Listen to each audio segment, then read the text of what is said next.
lo de Cazadores de Microbios y ya más o menos pues saben acerca de su capítulo al menos, ¿no? Ya saben algo, algunos de Van Leeuwenhoek, algunos de Spallanzani, algunos ya saben de Luis Pasteur y otros de Robert Koch, ¿no?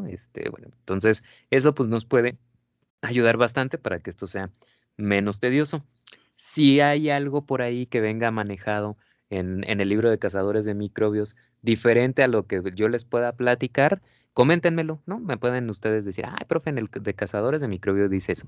Nada, les recuerdo, el de Cazadores de Microbios, digo, a pesar de que es pues una muy buena, como tipo biografía, pues evidentemente también el escritor, el doctor Paul de Graaf, pues también le metió un poco ahí de empeño, ¿no? Como buen escritor pues de literatura.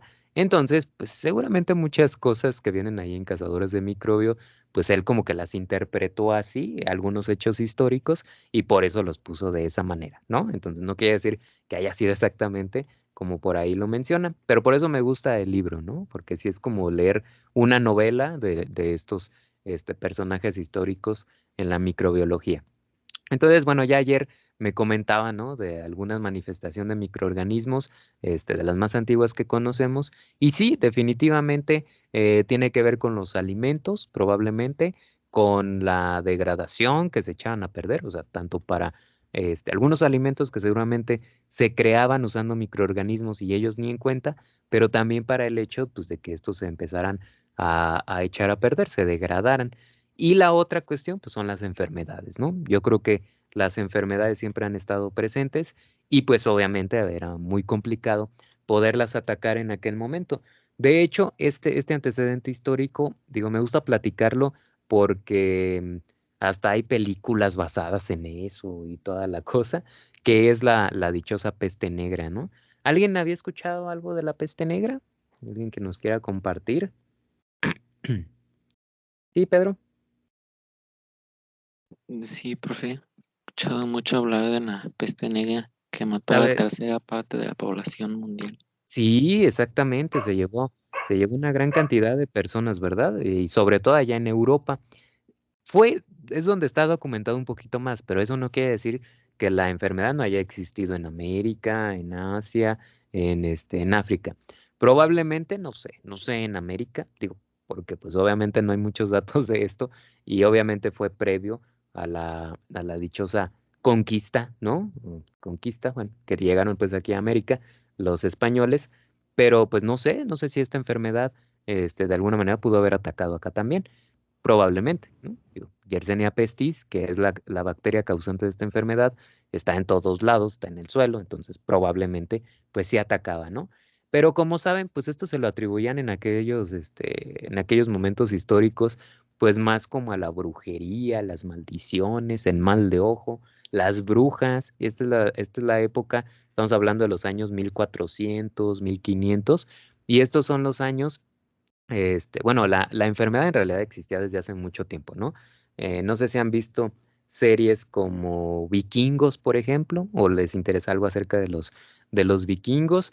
Yo entre las series que me gustan de los vikingos y el juego del Assassin's Creed del Valhalla, ahí hablan de este tipo de enfermedades, ¿no? De repente que se venía una y pensaban que eran brujos o hechiceros o algo por el estilo los que la causaban, ¿no?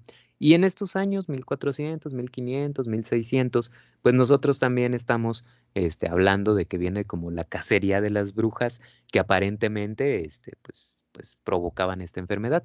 ¿Qué sucede en la enfermedad?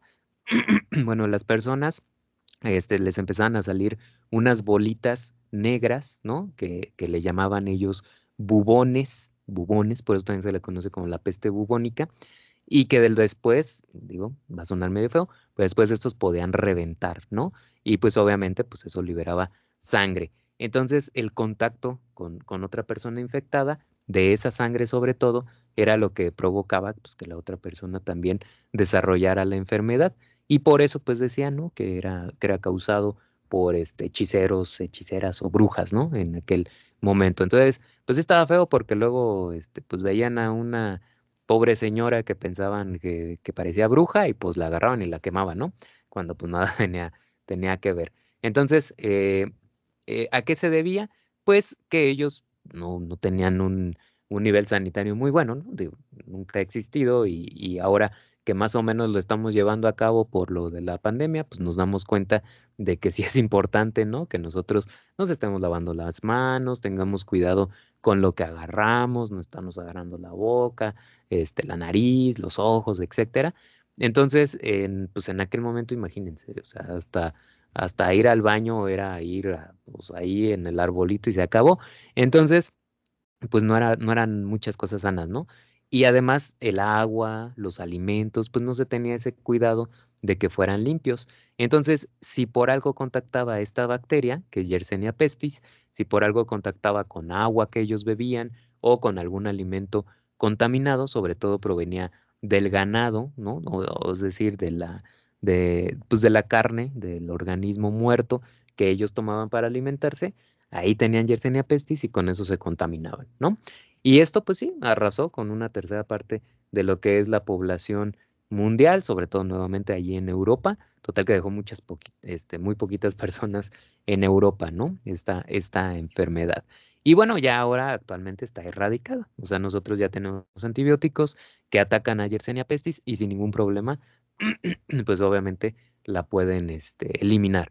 Y bueno, ¿qué era lo que hacía la bacteria? Pues la bacteria llega, ataca al sistema nervioso central, va recorriendo la sangre, estamos hablando de una bacteria que es hemolítica, por lo tanto, pues digo, a través del flujo sanguíneo, ella va creando así como pequeñas brechas y esas brechas provocan esos rompimientos en los vasos sanguíneos, provocan que pues vayan liberándose sangre, ¿no? Y por eso se generan esas bolitas de sangre adentro de la piel, que pues evidentemente pues de sangre se pone de color negro y esos eran los dichosos bubones, ¿no? Y el acumulamiento de sangre pues iba a provocar que en algún punto reventaran, ¿no? Y pues obviamente ya entre el desangrado y el avance de la enfermedad, junto con el ataque de algunas otras, seguramente bacterias o virus, pues llegaban a una pulmonía y ahí quedaba la gente, ¿no? Entonces, pues no se conocía, no se sabía que existían los microorganismos, mucho menos cómo poder atacar este tipo de enfermedades, ¿no? Y bueno, eso fue la peste negra en aquellos momentos. Pero esa manifestación que nuevamente decimos es una de tantas, ¿no? Pues evidentemente ha ocurrido desde tiempos, pues no sé, inmemorables, por así decirlo, ¿no? De hecho, nosotros vamos a ver la historia de la microbiología, digo, no nos vamos a extender tanto, pero sí hay tres ejes primordiales quizá en los cuales gira, ¿no? Esa historia que tiene que ver primero con la teoría de la generación espontánea, luego con respecto a las enfermedades y después, pues los avances que vinieron ya una vez que se conocieron a los microorganismos, ¿no? Como el desarrollo de las diferentes ciencias a partir justamente del descubrimiento de los microorganismos.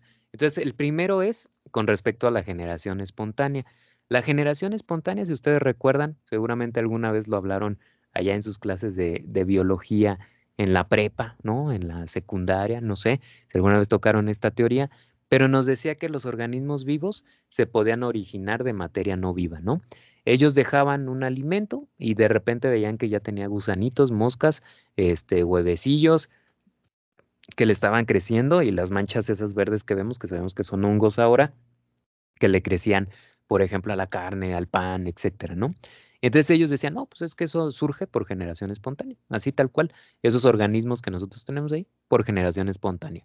Igual a animales, ellos pensaban que por generación espontánea, peces, etcétera, ¿no?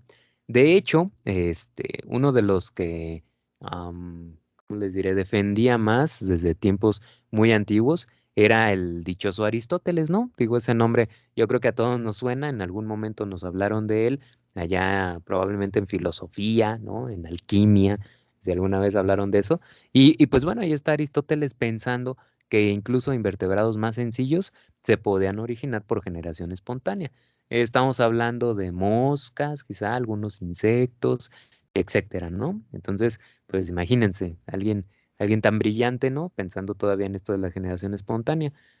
Más adelante, Lucrecio, estamos hablando de unos 100 años antes de Cristo, y en otro periodo muy diferente, de hecho en el periodo de la peste negra, Girolamo Fracastoro, Lucrecio pues obviamente griego, Girolamo estamos hablando de un italiano, Entonces, ellos en diferentes épocas propusieron que esas enfermedades quizá eran causadas por criaturas vivas invisibles, ¿no? Y pues, digo, ahora vamos a decir, pues sí, ya sabían que de los microorganismos, digo, no sabían, solo lo supusieron, pero pues en aquel momento fue tomado como, de, ay, está, pero si bien operado el cerebro, ¿no?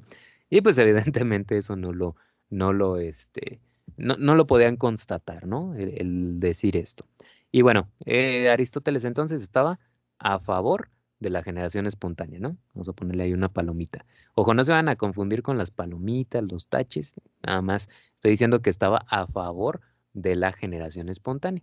Y así voy a ir nombrando a algunos de ellos, ¿no? Ahí está. Señalo a qué hace referencia esa palomita o ese tache. Y bueno, más adelante Francesco Stelluti, otro italiano, de hecho después de que vivió Girolamo Fracastoro, él empezó a realizar algunas observaciones microscópicas en abejas y gorgojos. Entonces se empezó a desarrollar lo que era el microscopio. ¿Saben quién fue el primero que desarrolló un microscopio? ¿Alguna vez les han dicho esto? Antonio Es- ¿No Leeuwenhoek. fue Leeuwenhoek? Ok, no, no fue el primerito. Pues Hay alguien más. De hecho, es un nombre, quizá, digo, quizá no lo conocemos, pero es uno de esos nombres que todos conocemos. Fue ¿Alguna vez lo han Diosito. escuchado? ¿Eh? Fue Diosito. Jesus ¿No fue Christ, ¿no? Galileo? Galileo Galilei, así es. Fue el primero en desarrollar microscopios, Galileo Galilei. Él, digo, sí se enfocó más en lo que era los estudios de astronomía, desarrolló telescopios, pero también le importó, ¿no? Le importó la parte microscópica y desarrolló microscopios, solo que no eran tan buenos como el que hizo Van Leeuwenhoek, ¿no? Por eso hay la diferencia de que uno pudo ver y el otro no pudo ver, ¿no? Esos pequeños microbios. Pero Francesco Stelluti pues empieza a hacer a base de esos microscopios que ya existían, ¿no? Empieza a hacer algunas observaciones en abejas y gorgojos principalmente. Digo, estamos hablando de insectos, son, de alguna manera todavía los podemos ver a simple vista, pero él empieza pues a ver como sus estructuras poco a poco, cómo está estructurada la patita, etcétera, ¿no? Las antenas, el ala, etcétera, ¿no? Pero ya después llega Robert Hooke. Y Robert Hooke, de 1635 a 1703, también desarrolla un microscopio que ahora le llamamos microscopio compuesto. Ese microscopio que ustedes usaron alguna vez en el laboratorio, ¿se alcanzaron a usar microscopio o no? Sí, profe. Una vez, Ah, profe. ok. Ah, qué susto. Sí, porque dije, capaz de que ya no alcanzaron. Pero bueno, entonces, ese microscopio que tenemos ahí en el laboratorio se llama microscopio compuesto, ¿no? En el tema número 2 ya especificaremos por qué se llama de esa manera o por qué le llamamos compuesto. Pero él empieza, Robert Hooke, a elaborar sus propios microscopios. No son tan buenos nuevamente como los de Van Leeuwenhoek, pero para que vean que él no fue el primero en desarrollarlos. De hecho, aquí hay una imagen de ese microscopio, ¿no? Ya se parece más a lo que nosotros por ahí, pues conocemos. Y él empieza a describir, por ejemplo, los cuerpos fructíferos de mos, sin saber, mos son hongos, sin saber que ya estamos hablando de microorganismos, ¿no? De microbios. Entonces, aunque nosotros le atañemos esto a Anton van Leeuwenhoek, el descubrimiento de los microbios, antes Robert Hooke ya había visto a los hongos, ya había visto hongos de forma microscópica. Digo, en aquel momento todavía no se consideraba ni siquiera la microbiología, entonces por eso no se le dio, digamos, ese peso, ¿no? Pero de Robert Hooke nosotros tenemos digamos, otro descubrimiento, otro hallazgo más importante, y quizá por eso es que se le da ese descubrimiento, ¿no? La estructura celular de las plantas y lo que terminó generando el término de célula, ¿no? Seguramente algunos de ustedes también ya recuerdan esto allá de biología. Robert Hooke es el que propone a través de ver corcho, ¿no? De corcho. Entonces él lo que vio ahí son como celdillas en el corcho, que estaba hecho a base, obviamente, pues de madera, pues que sabía que era una estructura celular vegetal. Entonces, por como eran celdillas, por eso las llamó células a cada una de estas, ¿no? Término que actualmente pues nosotros seguimos utilizando. Pero sí, efectivamente él vio cuerpos fructíferos. Ahora, ¿qué es un cuerpo fructífero? No me van a preguntar. Un cuerpo fructífero es lo que sobresale cuando nosotros tenemos el crecimiento de un hongo o de algún organismo, sobresale de la superficie.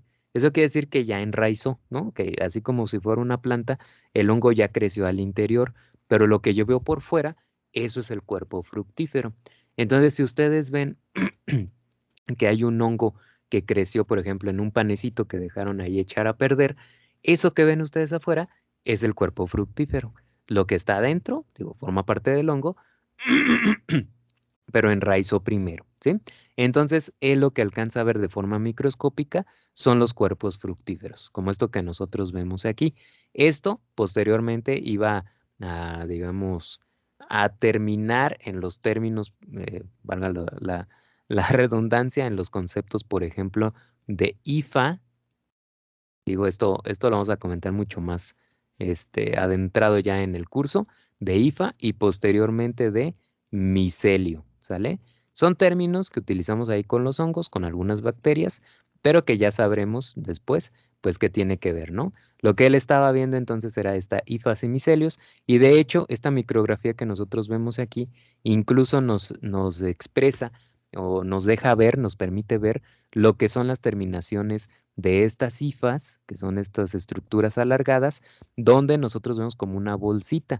Ahí en esa bolsita es donde se generan las esporas del hongo, que posteriormente son liberadas y pues llevadas a otro lado para generar estas estructuras, ¿no? Como nosotros lo vemos aquí, filamentosas, que van a crear lo que se llama hifa. Y el enramado de todo esto es lo que se conoce como micelio, ¿sí? Pero bueno, me estoy adelantando mucho. Solamente es para tomar esos términos, ¿no? Y bueno, esto lo vio Robert Hooke, por eso les digo, él ya había visto microorganismos, solamente que pues no eran considerados como tal en ese momento, ¿no? Y además escribe un libro que se llama Micrografía, donde describe pues estas observaciones microscópicas, pero sobre todo, digo, lo de la célula, ¿no? Ahí es donde viene, y sobre todo, pues algunos trabajos de biología que tienen que ver, por ejemplo, con ver garrapatas. Ah, pues de hecho aquí está lo del corcho y las celdillas, ¿no? Esta imagen que nosotros tenemos aquí, perdón. Se me pasó utilizarla, pero ahí están las celdillas que él alcanzaba a visualizar, ¿no? Entonces, este libro de micrografía, pues se enfatizó más en lo que eran trabajos de insectos, ¿no? En observaciones microscópicas de insectos. Después llega Anton van Leeuwenhoek, ¿no? Que es un personajazo, o sea, la verdad, con lo que he leído entre información científica y lo que viene por ahí en Cazadores de Microbios, me encanta su historia, ¿no? Porque es una persona que ni siquiera era científica, ¿no? Era una cuestión impresionante, pero sabía tallar bastante bien lo que eran las lentes, ¿no? A eso iba justamente su actividad. Y bueno, ya no lo platicarán bien a detalle. Bueno, quizá no tan a detalle, pero ya nos lo comentarán por ahí sus compañeros el día de mañana, ¿no? Anton van Leeuwenhoek, entonces holandés, vivió de 1632 a 1723. Como ven, ya nos acercamos mucho más. Observó y describió con rigor científico a los microorganismos. Fue el primero, eso sí, fue el primero que pudo ver bacterias y protozoarios, ¿sale? Incluso a él se le atribuye haber visto por primera vez también a los glóbulos rojos de la sangre y también a los espermatozoides, ¿no? Entonces, todo eso pudo ver Anton van Leeuwenhoek. Era una persona muy curiosa. Entonces él agarraba, digo, ahí lo vieron en el libro, de todo tipo de muestras para ponerlas en sus microscopios. Ahora, el microscopio que desarrolló Anton van Leeuwenhoek no tiene nada que ver con el desarrollo del microscopio actual, como estos compuestos que nosotros estábamos viendo anteriormente ahí con Robert Hooke, sino que es algo como esto que ustedes ven aquí. De hecho, es un microscopio que todavía sobrevive de Anton van Leeuwenhoek, que nosotros tenemos aquí. Muchos han desaparecido, ¿sí? Desgraciadamente, como todo, pues seguramente muchos robados, muchos quizá los tenga todavía la familia, no sé, dónde hayan quedado, pero quedan muy poquitos, ¿no? Y eso que él había elaborado muchísimos. O sea, su pasión era elaborar los microscopios y ver a través de los microscopios, porque él solamente podía poner una muestra en el microscopio y ya no la iba a quitar, ¿no? O sea, esa muestra ya se iba a quedar justamente en su microscopio.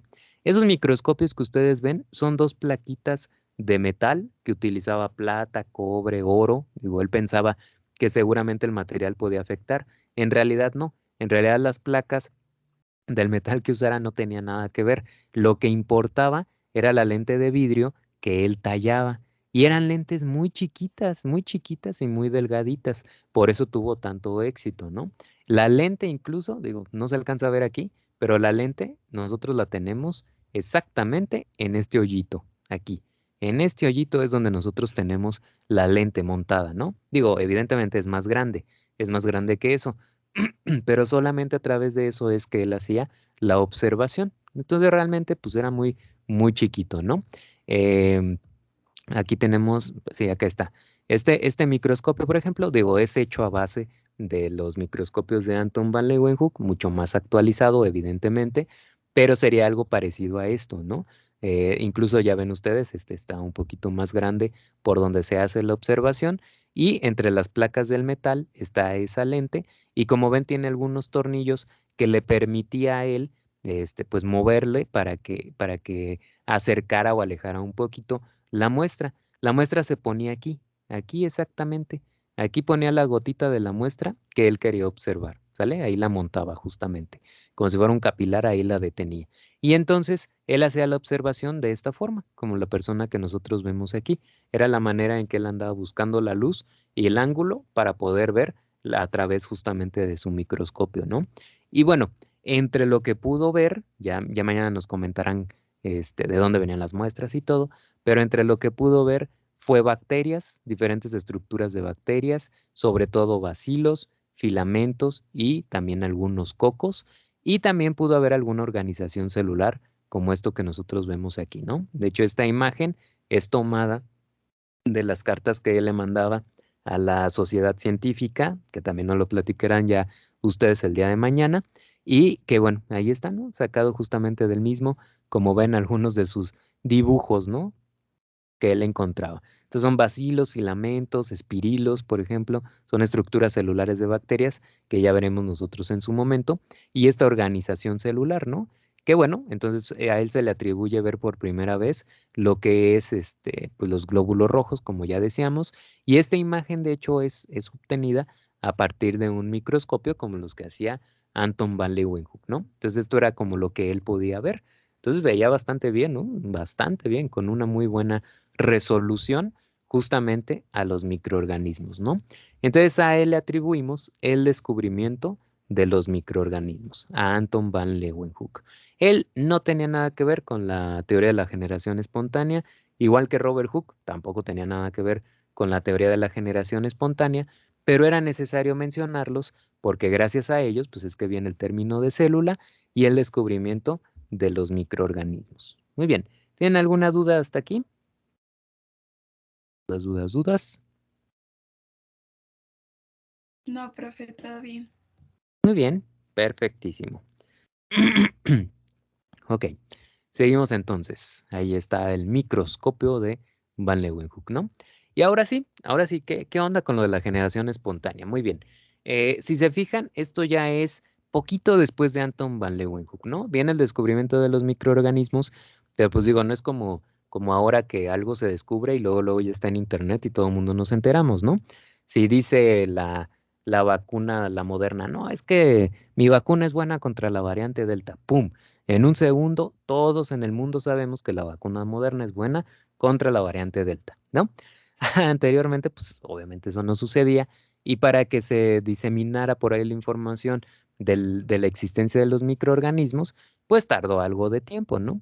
De hecho, Francesco Redi, como ustedes pueden ver, miren, los años es, es contemporáneo, ¿no? A Anton van Leeuwenhoek. Él nunca se enteró de la existencia de los microorganismos, nunca se enteró.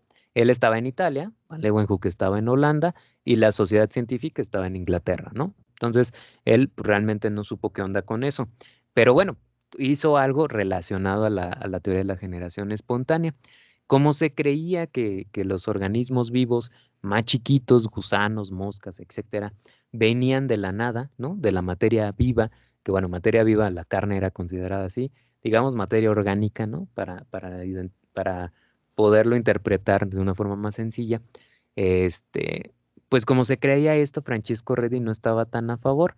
Entonces lo que él hace es un pequeño experimento para evaluar pues esa generación espontánea, ¿no? Esa teoría de la generación espontánea. Entonces él lo que hace es agarrar, así es un experimento que para nosotros probablemente ahorita ya sea así como, pues sí, ¿verdad? Está sencillito, pero en aquel momento pues no se les había ocurrido del todo. Y agarra tres frascos, digo, aquí está por duplicado, ¿no? Pero son tres frascos donde él va a poner muestras de carne y uno de ellos lo deja abierto completamente, lo deja abierto, el otro lo tapa herméticamente y el otro le pone una gasa en la superficie, ¿no? Una protección, digo, tapado, pero por ejemplo con una gasa, ¿no? Entonces los deja ahí un periodo de tiempo y él se da cuenta que cuando, ay, perdón, es que sonó acá mi computadora, supongo que es un aviso de algún correo o algo así.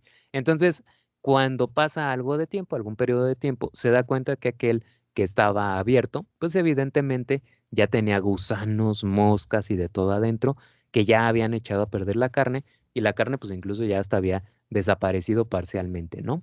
Eso era lo que pues ya se sabía en el momento.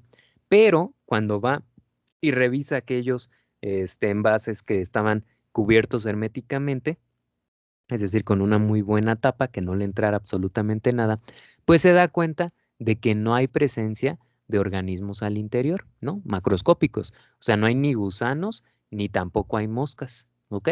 Pero la carne sí se echó a perder, ¿no? Se da cuenta que la carne sí está echada a perder. Ok, seguramente aquí también, pues él limitó la presencia de oxígeno al interior y el mismo proceso de degradación de la carne provocó que de alguna manera pues se achicharrara un poco más, ¿no? Pero en el tercer ejercicio que él hace, se da cuenta de que no hay crecimiento de los organismos al interior, que además la carne duró un poquito más. ¿Por qué duró un poquito más? Porque de alguna manera tenía entrada de oxígeno y liberación, pues de todo lo que estaban liberando los microorganismos que le estaban echando a perder. Pero además se da cuenta que sobre la gasa hay crecimiento de larvas y gusanos y moscas, ¿no? Él se da cuenta de ello. Y entonces él dice, ¿sabes qué? Entonces en realidad no es que la carne por generación espontánea haya generado esos pequeños invertebrados, es decir, esos gusanos, esas larvas, esas moscas, sino que más bien las moscas que entran en contacto con la carne son las que depositan ahí sus huevecillos y por eso es que salen pues algunos organismos. Entonces él estaba en contra de la generación espontánea, ¿no?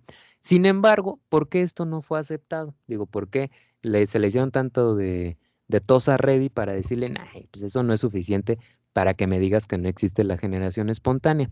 Una cuestión es que la carne que estaba al interior de los frascos, de todos modos, se estaba echando a perder, ¿no? Entonces fue a decirle, ok, pues tú estás limitando de alguna manera como la entrada, ¿no? Del aire y quizá por eso no estás permitiendo esa capacidad que tiene la carne para poder generar organismos vivos, ¿no? Podría ser, digamos, como la oposición. Ya sabemos que siempre existe oposición, ¿no? Contra alguna idea. Y pues eso fue, ¿no? Entonces, era bueno el experimento de Francesco Redi, pero pues también le faltaba un poquito, ¿no? Y luego viene el descubrimiento de los microorganismos. Entonces, pues también ahí, ¿no? Muchos dijeron, ok, pues quizá los organismos pequeños como las moscas y estos que todavía podemos ver, no se generan o no nacen por generación espontánea, pero quizá los microbios sí, ¿no? Entonces, bueno, se mantuvo todavía la teoría de la generación espontánea hasta que llega Lázaro Spallanzani. Lázaro Spallanzani vive tiempo después, él conoce los experimentos de Francesco Redi, él vive de 1729 a 1799 y también ya sabe, ¿no? Ya él puede conocer algo acerca de los descubrimientos de Van Leeuwenhoek, acerca de los microorganismos. Ya él conocía todo esto, ¿no? Lázaro Spallanzani era un sacerdote italiano, al igual que John Needham, que vivió en la misma época y que era pues como su contrincante, ¿no? Como su némesis. No sé si ustedes tengan un némesis, pero bueno, en aquel entonces pues Lázaro Spallanzani tenía a John Needham, ¿no? Y también era un sacerdote, Needham, nada más que él era inglés, ¿no? Era allá en Inglaterra. ¿Tienen idea por qué la mayoría de los que vamos a estar comentando eran sacerdotes? Porque no era tan fácil el acceso a la educación. Exactamente, porque no era fácil, ¿no? Y los que tenían esa facilidad, pues evidentemente eran ellos, ¿no? Los que estaban ahí más relacionados a la religión. Y esto es curioso, ¿no? Porque pues actualmente ya sabemos, digo, no que estén completamente peleados, pero muchas cosas a veces que dice la religión, pues no va mucho probablemente con lo que dice la ciencia, ¿no? O no que vayan en contra, sino a veces es difícil poderlos empatar, ¿no? Nada más, por decirlo de esa manera. Pero en aquel entonces, pues más bien, ellos eran los que se dedicaban a la investigación científica porque tenían los recursos para, ¿no? Porque tenían acceso a la educación y porque tenían dinero. Digo, la iglesia en ese momento estaba pero chonchita de dinero y pues tenían para poder, comprar material y todo esto, ¿no? Entonces, pues Lázaro Spallanzani se dedica, ¿no? Él propone, digo, está en contra, él está en contra de la generación espontánea, vamos a ponerle aquí su tachecito, mientras Needham está a favor de la generación espontánea, ¿no? Entonces Lázaro Spallanzani dice, ok, pues yo supongo que el aire es el que transporta los gérmenes a un medio de cultivo, ¿no? Si me están diciendo que, ok, quizá los organismos más grandes no se generan o no nacen por generación espontánea, pero los microorganismos sí. Ok, yo digo que probablemente tampoco los microbios, sino que más bien le llegan por acción del aire, ¿no? O sea, el aire, una corriente de aire los deposita ahí donde está no sé, el medio de cultivo, la carne, etcétera, y por eso pues empieza a contaminar un determinado medio de cultivo, un determinado caldo, un determinado alimento, ¿no? De esa manera puede ser. Y y también, pero también sugiere que el aire exterior podría ser necesario para el crecimiento de los animales. Bueno, en realidad no, esto creo que no va. Él más bien propone esto que viene aquí. A ver, déjenmelo, lo subrayo, porque si no había visto la oración bien que viene abajo, ¿no? Mientras más bien John Needham, él es el que está a favor de la generación espontánea y es como el contrincante de Lázaro Spallanzani, ¿no? Ya no lo platicarán bien mañana, ¿no? O los detalles, quizá alguno que otro detalle acerca de esta, pues como pelea que tuvieron entre uno y el otro, ¿no? Pero lo que hacía Lázaro Spallanzani así de forma general es decir, ok, si el aire es el que acarrea justamente el hecho de que vengan los microorganismos y se contamine un medio de cultivo, pues él empieza a hacer primero medios de cultivo a base de caldo de algunas semillas, si no me equivoco, en matraces que ahí en el libro de cazadores les llaman remeras, algo así, ¿no? Que estamos hablando de matraces en forma de bola, ¿no? Que son estos que nosotros vemos aquí. Y entonces él dice, ah, pues fíjate, lo que yo voy a hacer es calentar esto, voy a calentarlo de tal manera que mate a todo lo que hay allá adentro. Él empezó a suponer que el calor mataba a lo que hubiera ahí en un determinado medio de cultivo. Digo, es una técnica que seguimos utilizando hasta el momento. Y después, pues ya lo dejaba uno al aire libre, uno de esos matraces, y el otro le ponía un tapón, ¿no? Eso fue lo que él hizo de inicio. Y bueno, él se da cuenta que ya después de un periodo de tiempo, obviamente los deja enfriar, y entonces ve que el que está abierto ya tiene microorganismos, ¿no? Pues digo, todo el mundo lo ha notado alguna vez, algún líquido contaminado, pues ya se ve todo turbio. Entonces él lo ve y dice, no, pues este ya le creció. Y en aquel que no, que tapó, ¿no? Que tapó, como nosotros vemos aquí, pues ve que no tiene crecimiento o que tiene muy bajo crecimiento. Entonces él dice, ah, no, entonces es el aire el que está trayendo justamente a los microorganismos y por eso le están creciendo al matraz. No es que nazcan por generación espontánea en el matraz, porque que yo calenté y los maté y luego le puse el tapón, no crecieron, ¿no?